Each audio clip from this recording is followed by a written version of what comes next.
So, for you, when she told you about that opportunity and she was telling you about it a few times, what was the final, you know, catalyst, or just that light bulb, or that moment that you were like, you know what, okay, I'm gonna do this. So for me, um, it was seeing what happened to her. Um, she is a very dear friend of mine, and she and her husband came in as kind of a team. And she had talked about these products. I had owned a cancer plan my entire adult life because of my mother's battle with cancer. And she encouraged us to have cancer policies because how well they took care of her. And my first principal, my mother was going through cancer as my first year of teaching, and she said, "You go get one of these, you need it." So I did. Um, Fast forward all those years, my friend and her husband came in as a team. And as I started going through the online course, her husband tragically passed away a month shy of his 50th birthday. And I had listened to them both talk about the products that they had and what their company sold. And then to see, as I'm talking with her, helping her through this, what the products meant. The life insurance, the heart attack policy that covered for his heart attack and stroke, and what they did for her financially. Because, you take away one breadwinner and that can be devastating. And to see what those funds coming in at that time meant. And for this particular company, seeing what the company did for her as a member of their team was very impressive, looking from the outside in. And, as you know, I get called Mama Bear quite a lot. Seeing her being more than just a number, more than just an agent, more than just an income stream, meant a lot Yeah, to me to be part of something that was more like a family. yeah, And it made that transition very easy for me. And it also kicked it in overdrive. When I watched her go through that, I've been kind of going through the course at my own pace. And I picked up and went into overdrive at that point. I finished the course in 2 weeks and took my license a week later, took the test. And it just, I know that's not the typical of what most agents' backstories are, but, to see the power of what these policies can do to change people's lives. I mean, you're not just making money, you're not just writing insurance, you are actually affecting people. And every policy we write affects somebody's life. Whether they use it or not, that's a comfort to know that they've got it in case they ever need it. But when that time comes that they have to put those claims in, that's a game changer. Like you said, those GoFundMe pages, if they had simply taken 10 minutes out of their time to sit down with an agent and talk about those products, they might not need that GoFundMe page. yeah, yeah. Wow. So yeah, man. You got to see it firsthand. You got to see it in action firsthand while you were going through the licensing process. While you and I guess that is what drove you to say, "Hey, I'm gonna take this serious." And you're right. Most people do not have that, Yeah, as a motivation. I guess it's an unfortunate, fortunate, kind right. of dichotomy, in that sense. Wow. Yeah, that's I don't know if I knew that part of the story, Michele. So Yeah. that's something, Yeah. let's change gears for a minute. Sure. Okay. Let's go all the way back. Let's go back before preschool teacher, Hmm. growing up in Batesburg, South Carolina, Hmm. little girl, Katherine, Michele Marcellus. What did you want to be when you grew up? What was your dream growing up? I wanted to be a ballet dancer. Mm, I wanted to be a dancer. And my mother and my father wanted me to be a nurse, just like my godmother. But I wanted to be a dancer. I saw, I was a late in life baby, so I was born when my parents were 45 and 49. And I was like that second family. You know, my Yeah. siblings were all grown in high school and college when I came along. And my mother took me to see Jesus Christ Superstar of all the Broadway plays when I was about 5, 6 years old. And it really just that, and then we went to see the Nutcracker after that. She kind of decided to take me to see all the things that she wanted to see. And I wanted to do that. I wanted to perform. I love to Yeah. move. I had was a swimmer at a young age. I learned to swim before I was 3 years old, and swam. I've always swam. I just the body movement. And when I started dancing, I danced all through high school, and then of course in college, and just being able to express myself. Yeah. Yeah.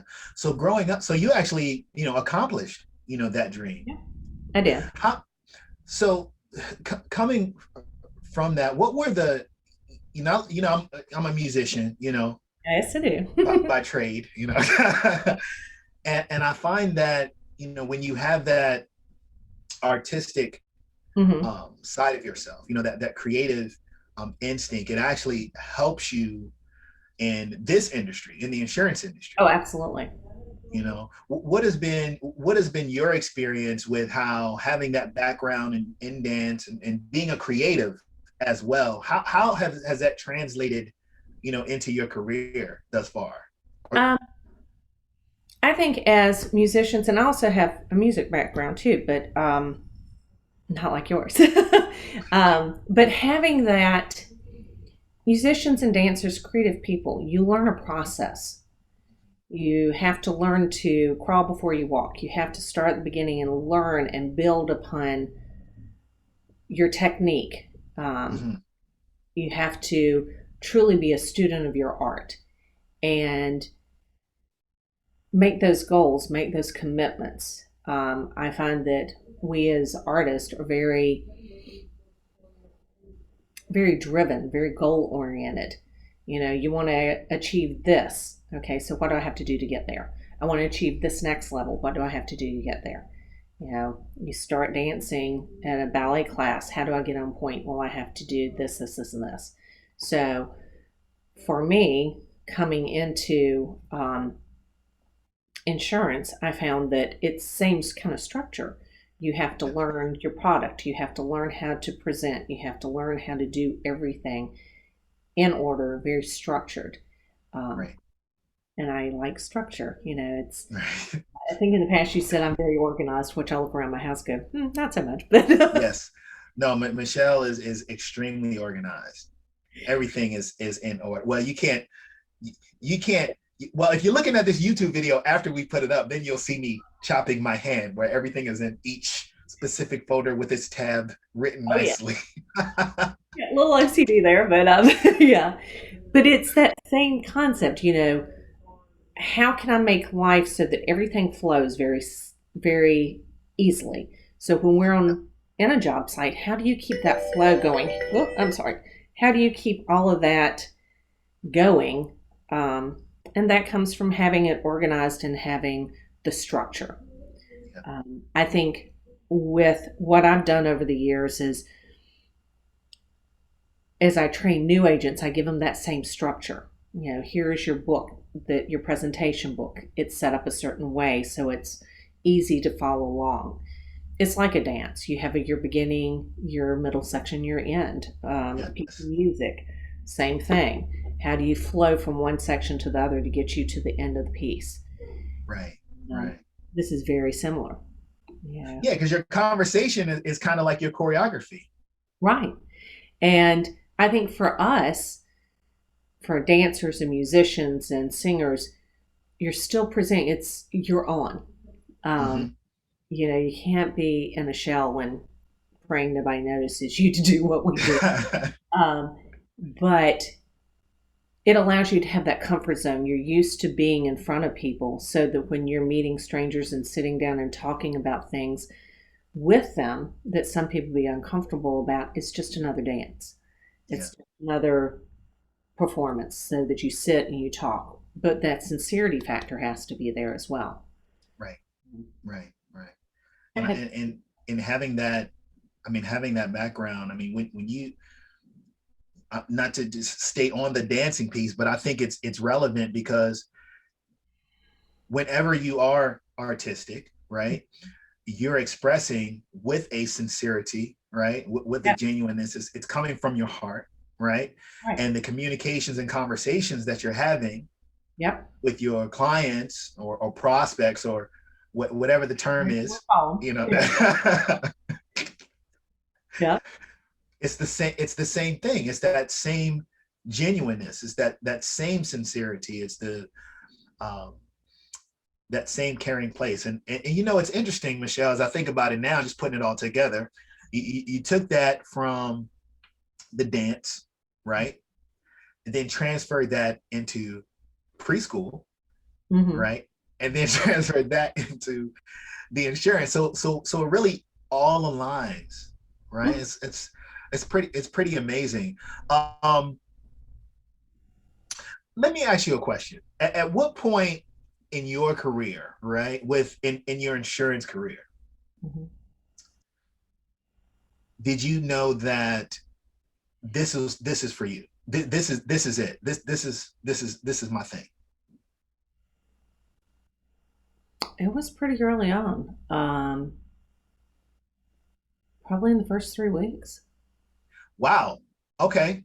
I wrote my first policy my first day in the field. My first Nice. policy. Um, yeah, it was in my first. The second week, I was kind of going, Hmm. and then I went on the road, uh, and it was my second job site. Gotcha. Out on the road on my third week, and I had a principal come up to me after I was in a school, and after the school day, and I was packing up, and the principal came in and said, "You've been doing this a really long time, haven't you?" I went, "No." And why would you think that? And he said, "Because you're really good at it." Hmm. And I was thinking back, going, "No, I wasn't." Because you're so hypercritical of yourself. And he goes, "No, Yeah. no, no. I've had a lot of good response, and people are excited to see you tomorrow. We got a couple of people said, make sure that insurance lady's here tomorrow. I want to meet with her." And I got back to the hotel I was staying in because I was literally on the road, and told my district manager that I was staying with. I said, "Oh, let me tell you what she said. He said today." And she goes, "You're a natural at this.